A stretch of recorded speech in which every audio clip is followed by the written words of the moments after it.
New Thought Media Network. We are a global broadcast network of positive music, media, and entertainment, inspiring humanity's evolution along the journey of enlightenment and creating a world of love, peace, empowerment, and prosperity for all. New Thought Media Network. Positively inspiring.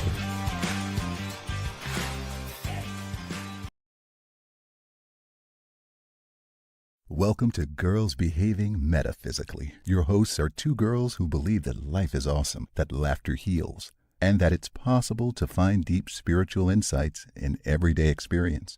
Here come the girls. It's more than practical. Here come the girls. Way more than merely factual. If you want to know the secrets of a life, it's free. Listen to Girls Behaving Metaphysically. Listen to Girls Behaving Metaphysically.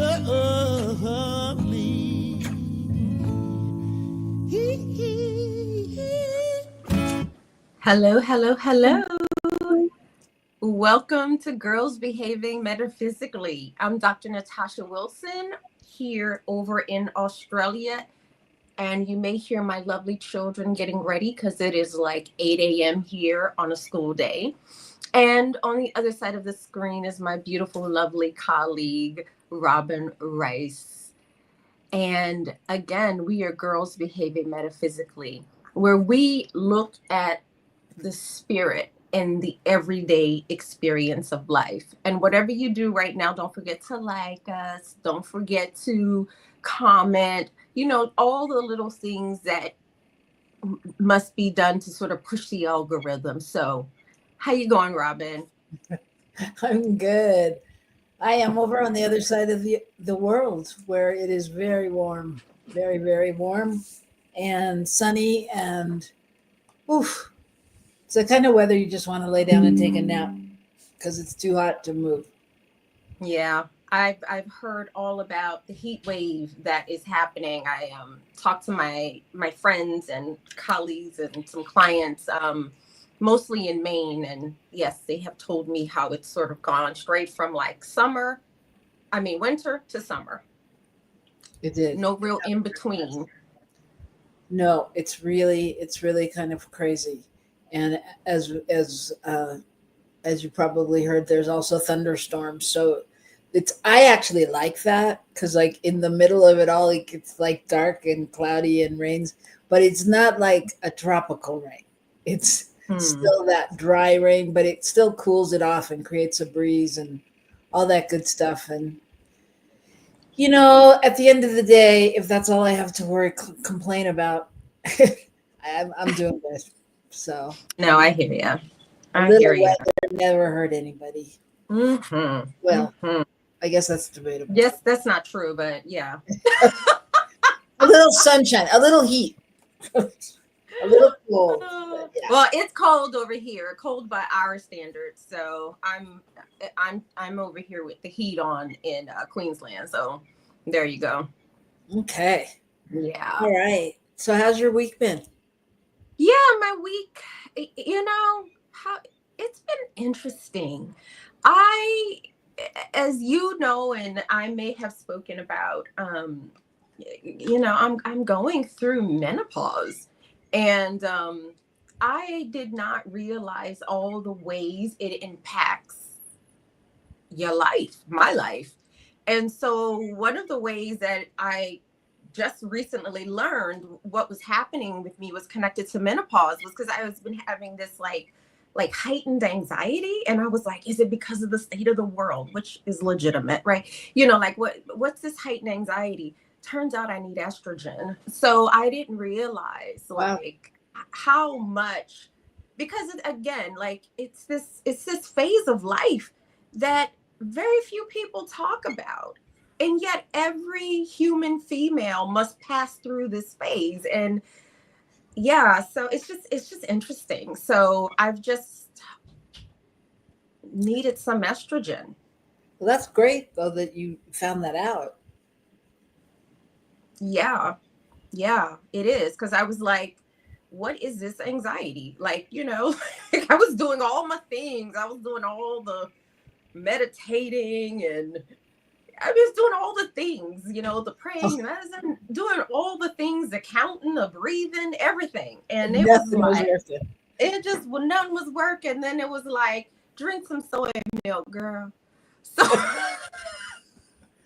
all right. Well, no, but I think that's really good information, because, and everybody goes through it differently, right? I mean, like, I didn't even know.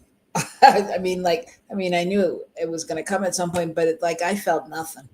I was, you know, I was the same. So, you know, and I know other people have had a really hard time. So I think it's really great. It's really great as women to, you know that, you know, even if you don't know, you know that you know, and you know when to go beyond the meditation and go look for help, and, you know. And Oprah did a really great podcast on it, actually. She's been doing all this stuff around menopause, because it's like this thing that every human female must pass through. And I mean, it's like a sacred rites of passage, but we don't talk about it. And so they're all, anyway, so I think it's something we need to talk about more often, you know. Yeah, and and we're not gonna necessarily talk about it today, but I'm just gonna also encourage you, men, if you're out there listening, that it's also something that you might want to know about as well, because it's really a time and a place to honor the people in your life that are moving through that, you know. And I think, like you just said, in that, you know, in our culture, it's not talked about. You know, it's not. None of it's talked about. And for whatever reason, there is you know, and as girls behaving metaphysically, you know, I think it's important to also know, one of the reasons we don't talk about it is because there's all this social stigma that's coming from multiple directions. The social stigma around getting older, the social stigma just around women's bodies and the function of our bodies. So there's a lot of reasons why we don't talk about it. And I'm from that belief system of the thing that we think we're not supposed to talk about is the thing we probably need to talk about most. Right. So, yeah. Which is why today we're going to talk about, what does it mean to be a spiritual warrior? Yeah. What does it mean to be a spiritual warrior? I think that's such a great topic in these times, and because we hear that a lot. So what does it mean to be a spiritual warrior? We're going to do that in a few minutes. But before that, we're going to do our regular segment of the card pull of the week. Yes. Do you have cards? Or you want me? I mean, can you pull, Robyn? I just keep forgetting. I mean, I do have a set of angel cards I can grab. I got it. So I'm shuffling the cards, and the reason we do this is just to see what the cards have to say, because, you know, we like signs, we like to hear things. This morning I was I was playing a game on my phone. I was playing Yahtzee, and I was like, okay, if I should do this, give me a sign. I'm taking nothing less than a Yahtzee. And I rolled the dice and I got a Yahtzee. I was like, oh my goodness. I was like, okay, but if you really mean it, I want another one. And I got another one. I was like, all right, I'm not playing this anymore. So, you know, we get to make it up, and we get to see really just, you know, what is there to tell us, to inform us, to make things happen. So I'm shuffling cards. You tell me when to pick. All right. Have you started shuffling? I have. All right. So go on and pull. Stop. One fell on the floor. I should probably look at that one, but this one says. And the one on the floor. Okay. All right. Okay, sister. This one says, uniquely myself. And it says, I trust that who I am is perfect for my unique journey and soul path. Mm. Mm. Okay, if you really want me to pick it up off the floor, you've got to talk while I bend down and get it. Well, I was going to actually ask you to read it again. That's what I was going to ask you to do. This is called banter, like television, radios, podcast banter. Okay, I'll read it again. It says, uniquely myself. I trust that who I am is perfect for my unique journey and soul path.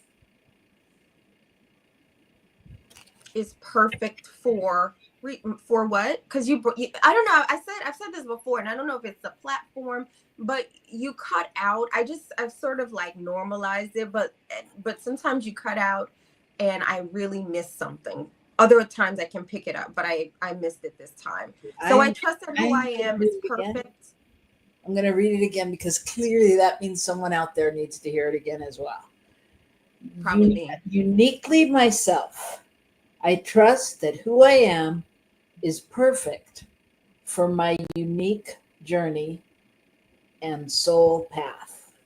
Yes. Yes.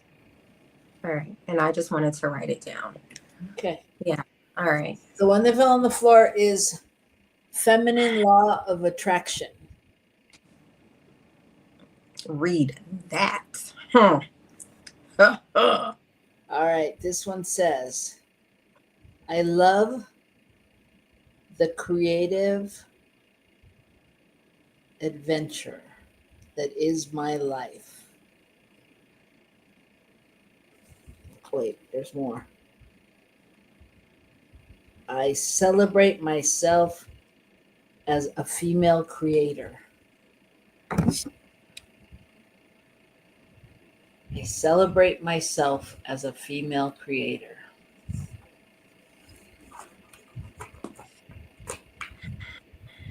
I think that both of those cards for me really play into the topic we're going to discuss of being a female, not a female, being any kind spiritual warrior. Spiritual warrior. Yeah. Yeah. And I think, go ahead. No, go. No, go ahead. Because I'm literally breathing this in, actually. I'm literally breathing it in. Thank you, Linda. Welcome. Linda says, I was blessed to be part of a woman's sacred circle at the time I was moving through menopause. Such wonderful support. They did a crone ceremony for me. It was wow. Yes. We have an image of a crone on our front door that I just leave there. We just leave it there just because I like it. But yeah, I feel like it that second card also is connected to how we started, really, and talking about like menopause anyways, because it is such a sacred time. It is a rite of passage, and moving into the passage of the crone, if we're looking at sort of indigenous European traditions, although there are other traditions around the world that celebrate moving into that stage of life, because it is actually a creative stage of life. It's just a stage of life that is not connected to creating humans, like creating like reproducing, right? But it is a creative stage of life, as is every single rites of passage is a creative stage of life. So I like the second card feels very if it's resonating right now. Right. Yeah. Right. Yeah, I think that I think that it speaks perfectly to what you're talking about, and it really feels like an anchoring of that. And thank you, Linda, for sharing that, because I think it's really important also to note that there are celebrations, there are places where you can find that fulfillment. And, Look, my daughter wants a party when she gets her period. That's what my 10-year-old wants. She wants a party when she gets her period, and she will have that. She will absolutely have it. So, because I got the opposite of a party when I got my period, so she's gonna have her party. I think that's great. You know, I mean, obviously you've talked to her about it, and you know, I think it's, or somebody else there, but to just even have an awareness. I mean, I don't know. I was super young when I got my period. I was 9. And so I went to the bathroom when I was getting ready to go to school, and I was like, "Mom, I'm bleeding." She was like, "Oh no, I haven't had time to tell you about this." I was like, all right, you know, no better time than the present. I mean, and I was this kind of kid, so I wasn't particularly worried about it. I was just like, oh, this isn't normal, you know. Yeah. So, I mean, I think that, you know, it was, but I also think the way that she told me, when she told me, made it so much, it wasn't scary, you know.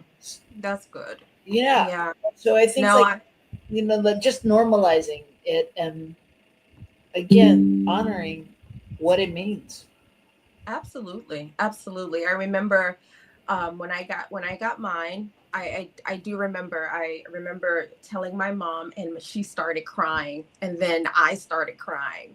And then I was like, oh my God, I've made my mother cry. And I was like, what have I done? I've made my mother cry, you know, like, because we were so emotionally enmeshed, my mother and I, for so long. So I was like, oh my God, I've hurt my mom. I've done something to make her cry. It's fun, but that's important as a kid, you know. So that's great. Looking back, well, okay. So we're going to go forward, and we are going to talk about what does it mean to be a spiritual warrior. Yes. So think about that. Linda would love to hear what you have to say about that, and anyone else out there listening. And we are going to take a short break, and we will be back on New Thought Media Network in just a minute.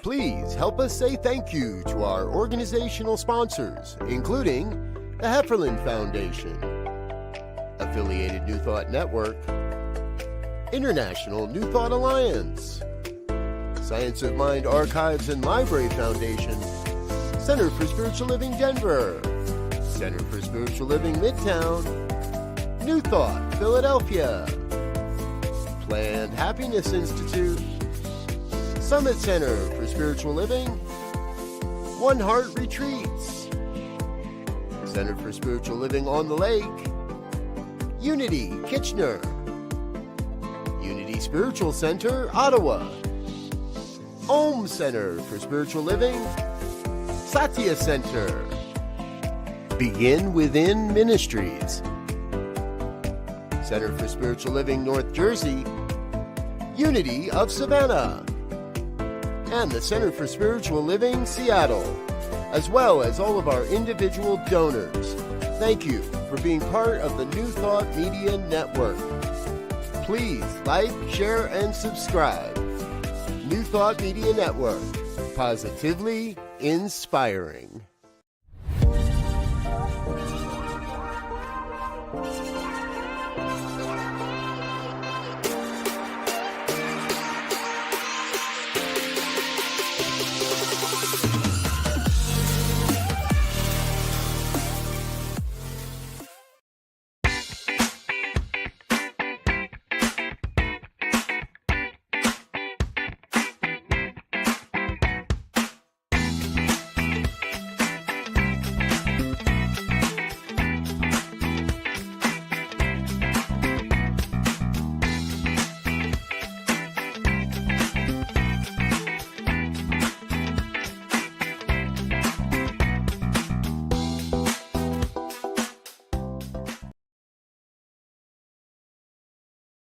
Welcome to Girls Behaving Metaphysically. Your hosts are two girls who believe that life is awesome, that laughter heals, and that it's possible to find deep spiritual insights in everyday experience. Here come the girls. It's more than practical. Here come the girls. Way more than merely factual.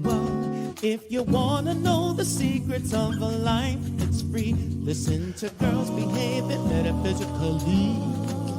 Listen to And we're Girls back. Behaving Metaphysically. You're muted. Am I muted as well? It looks like we're muted. Yeah, we're Now not we're- muted. After the thing. Yeah. So, spiritual warrior, what does that mean for you, Robyn? All right, we're jumping right in. What does it mean?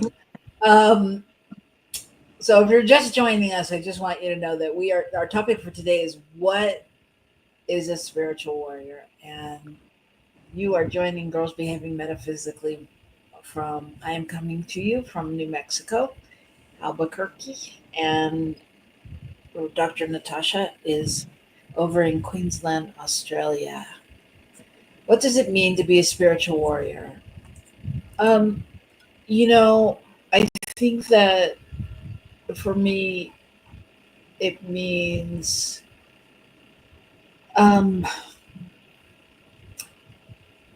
being committed to spiritual growth, to being part of a collective in some ways, and by that I mean recognize that we are all one, standing in that, and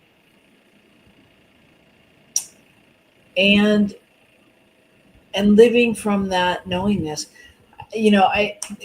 So when I was thinking about it, I had a definition in my head, and then I started reading, what does it mean to be a spiritual warrior? So I just want to share one thing that I read because I thought it was really informative.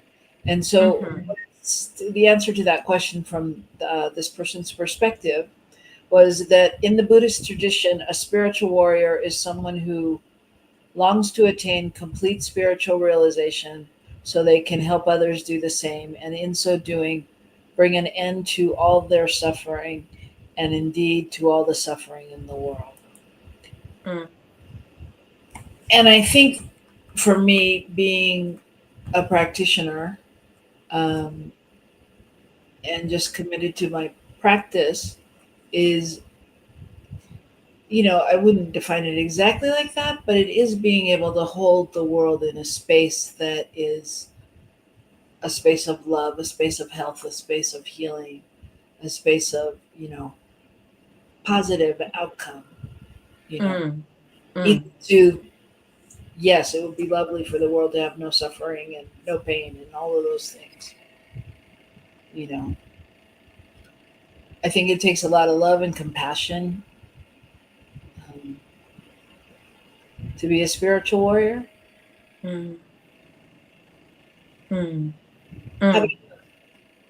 Yeah. It really does bring me back to the very first card that came up, because there's something about a spiritual warrior that from my experience and understanding of it is like the opposite of like a soldier, right? Because sometimes the words soldier and warrior are like eclipsed, but they're completely different. Like a warrior listens to the call, the unique way that life wants them to show up, right? And where soldiers take orders, right? But to be a spiritual warrior means to be able to listen to how life wants you to show up as yourself, because doing just that does invite others to do the same thing, And I feel like it's really like appropriate for the moment that we're living in, when there's so much talk of like war. Like what's our role as spiritual warriors to sort of anchor life, to anchor love, to anchor compassion, to anchor remembering and knowing the truth of your own being, and being committed to that unique journey of how God wants to get to know itself as you. And that takes a lot of courage in the world that we are living in. I'm sure it's always taking courage. And I feel like it takes a really deep courage at this point in time to do that. Yeah. Yeah. I want to share what Rev Raymond says. Hi, Rev. He says about being a spiritual warrior like an avatar or bodhisattva of sorts. Yeah, I agree. I used to be super triggered by just the word warrior. I was like, oh, it's war in it, and da da da da da. But again, in doing some research and reading, it was talking about how people feel sometimes averse to the word warrior, but it has as a precise meaning in this context of like being able to courageously confront and overcome negative thoughts, emotions, actions, and misplaced notions about reality, which in the science of mind philosophy, we tend to lean on the truth is that God is, or spirit is, or one love is, and that is the spiritual truth. And so not diverging from that. And yeah. And it said in the thing too, it means to train in altruism until it comes naturally for whomever you meet. And I was like, that makes sense in some ways. It eased my warrior angst a bit. Yeah. It's interesting because I remember having a very similar relationship to that word warrior when I first heard the full concept spiritual warrior. I was like, what? I practice peace, right? And but to really lean into what that is, right? A spiritual warrior requires a type of courage that is not a courage that is about being commanded to do something, right? Which is like, again, that's a soldier, but the courage to follow one's like life calling, to follow the impulse of spirit,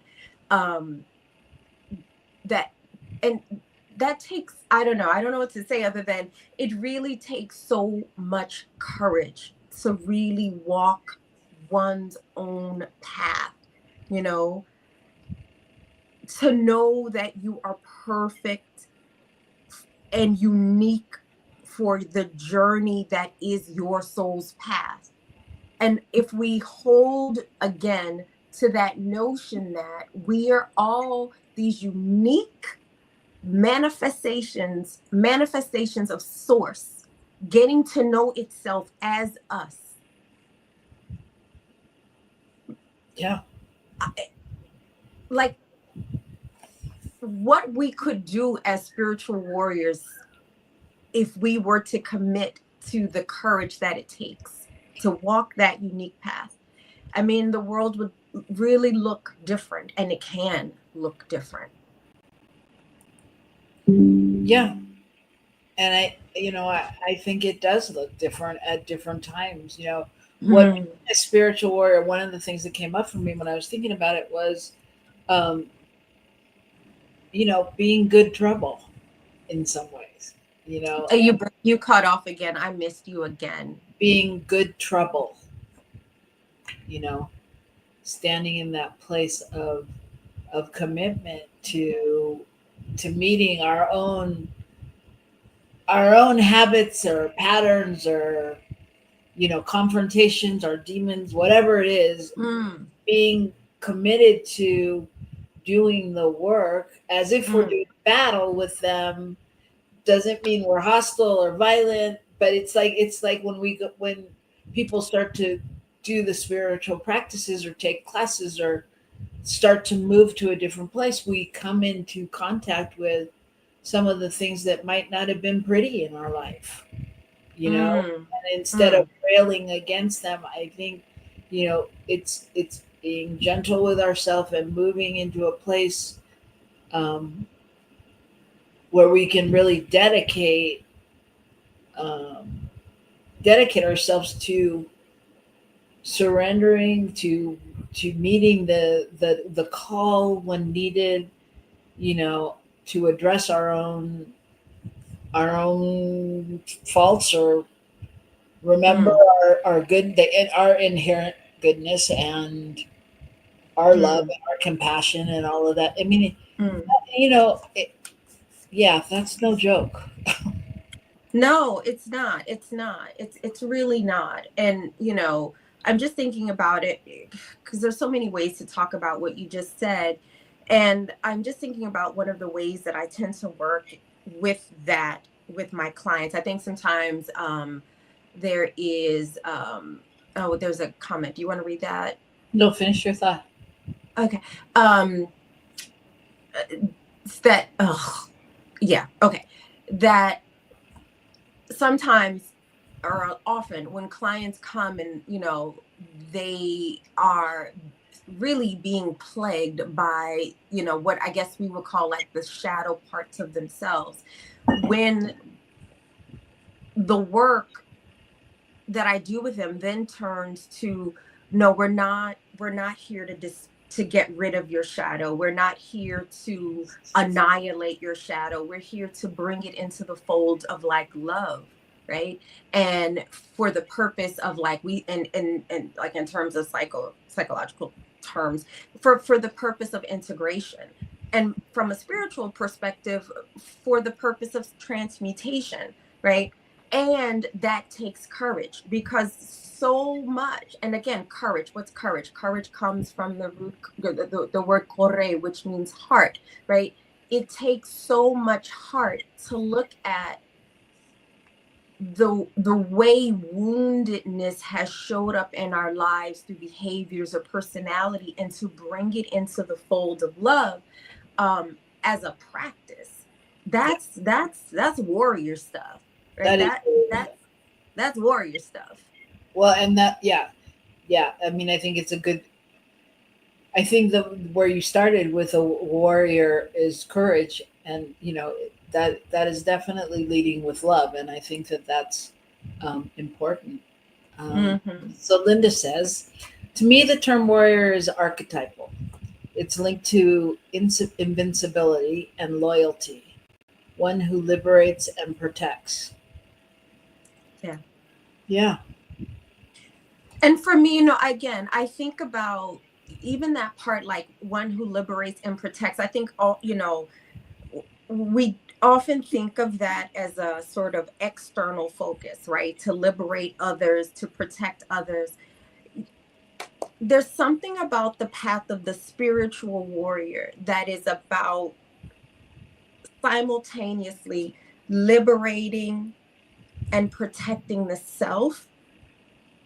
And that becomes the model for others in terms of how we move through the world, right? And so what does it mean to really liberate oneself? What is spiritual liberation, right? It's almost like once we start to walk that path, protection sort of becomes, I don't know, it just doesn't become as necessary, but I get it. But there is something about this being willing and taking the steps to actually liberate one's own self, to walk one's own path, no matter how outside of the social convention it is. And that is hard for us as human beings because we are social creatures. We evolve to look at one another, to see same and difference. And so to sort of find a way to know that our path, and I guess that's why I like the word individuated, right? Because it's like we're individuated. So it means we're indivisible from the whole, and yet we are this unique source at the same time, this unique piece of the whole puzzle, right? Yeah. And to liberate oneself from the puzzle while also holding space for the puzzle, if that makes sense. Yeah, it totally makes sense. It makes sense to me. I mean, because I think it's a commitment. It's a commitment to that, to being that place. And I think what you were saying is absolutely right. And it doesn't matter if you're studying New Thought or Science of Mind or Christianity or Judaism, whatever it is, you're still moving into that space of letting go and taking on, like you were saying, whatever it is that's calling you to that. Of course it does. Yeah, absolutely. Absolutely. Yeah. So I had a question I was going to ask. I was wondering, like, so how does one know? Robyn, you cut out again. How does one know? Well, let me ask this a different way. So a spiritual warrior, I think they can be both fierce and gentle, right? Mm-hmm. And what does that paradox look like in real life? Like, how do we maintain that?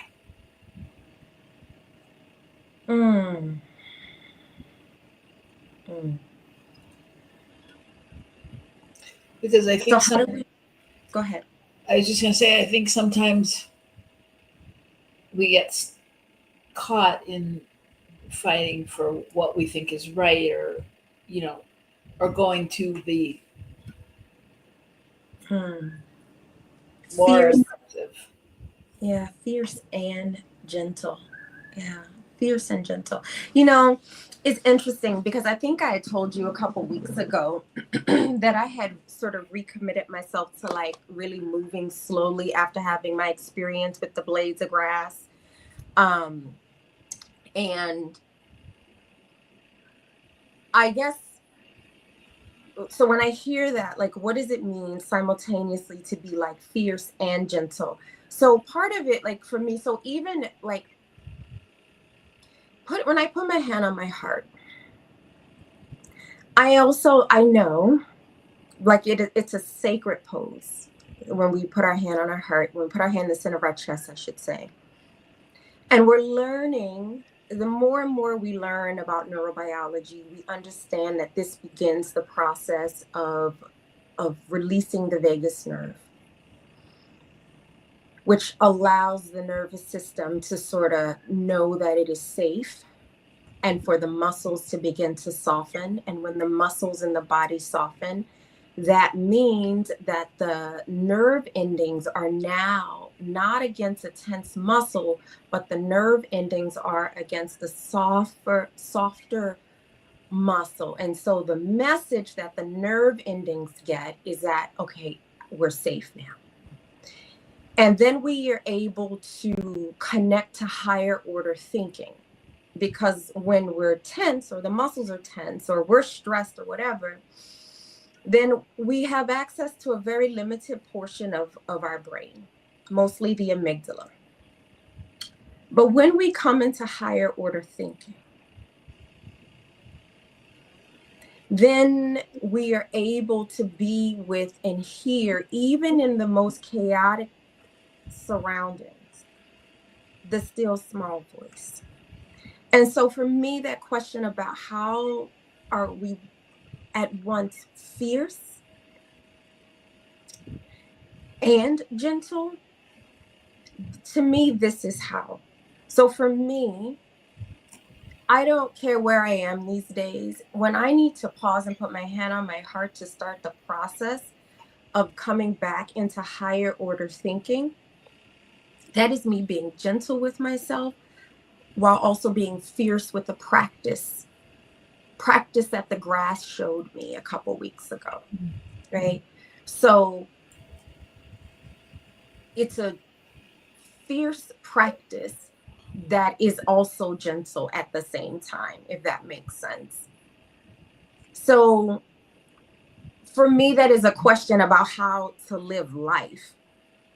It's a, it's bigger than just, how can I be fierce in the world and gentle, right? It's how can I be that way with myself? So I fiercely connect to this heart-centered practice that slows me down, that is at once gentle. Yeah, that's beautiful. And I was actually going to share a thing like that. But anyway, I want to read Linda's thing. Releasing our internal warrior is extraordinarily empowering. Strength and power shows up in so many ways. Shining spirituality is one of the ways. Yeah, and I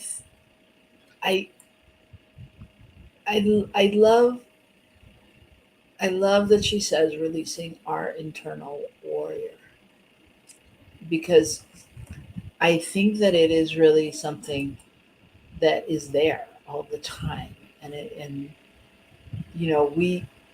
we mold it, we shape it, we have our feelings about it, and I think as we release, I think that that's part of our true nature. So I think it's a beautiful thing to start to come into connection with your power, your real power. And for some reason, I keep thinking about like the root chakra, and I am not the chakra expert, but it feels like something that like really grounds you in the truth. And along with that, what you were saying, it's interesting that you talked about what you do, because I was reading from Dan Millman's The Peaceful Warrior,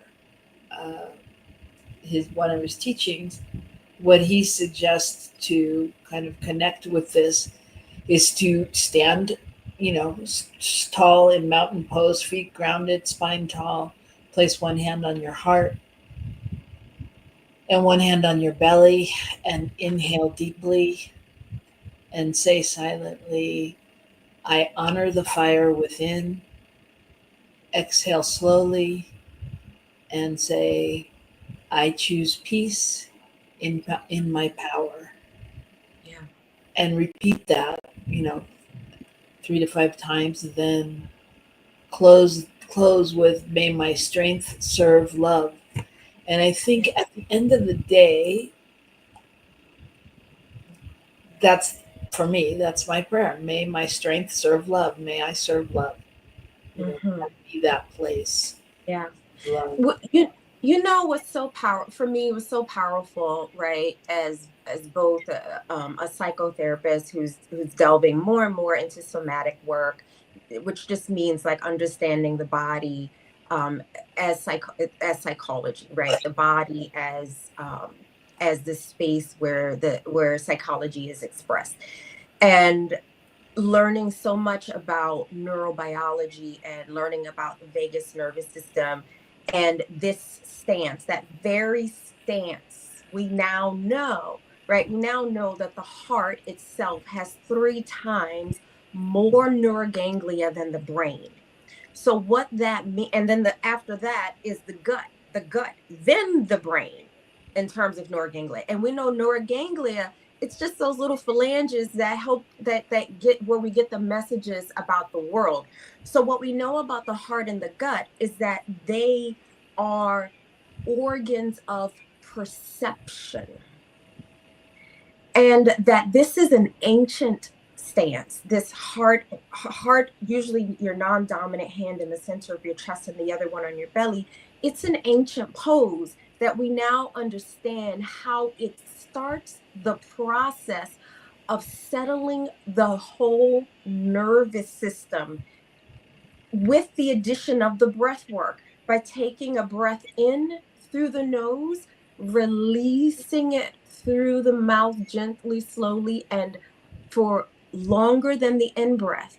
It literally starts the process of bringing the nervous system on board to be regulated by the heart mind. I mean, it's amazing. So it's like all these things that we know as these ancient spiritual practices, we can now understand it from a scientific perspective as well. And so that alone I love. I just love that. I do too. I do too. It takes it out of the woo-woo realm. Yeah. To me, it brings woo-woo right in. To me, it's like these are just different languages to express the same phenomena. Right. Yeah.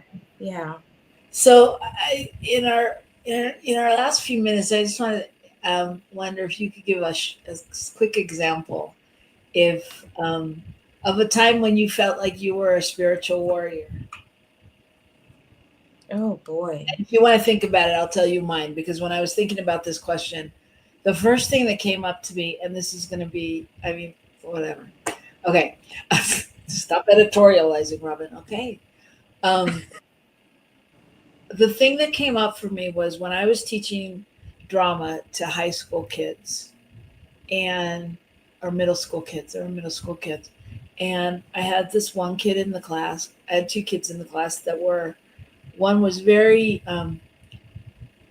annoying, but sweet as could be, just trying to be funny. And, he just needed some attention, but he was very annoying and probably somewhere on the spectrum and whatever. And then there was another kid that came into class, and he told his mother on this other kid and how the kid was disruptive and how the kid shouldn't be in class, and something that the kid said to him, and blah, blah, blah, blah, blah. And they came to me and said, if you don't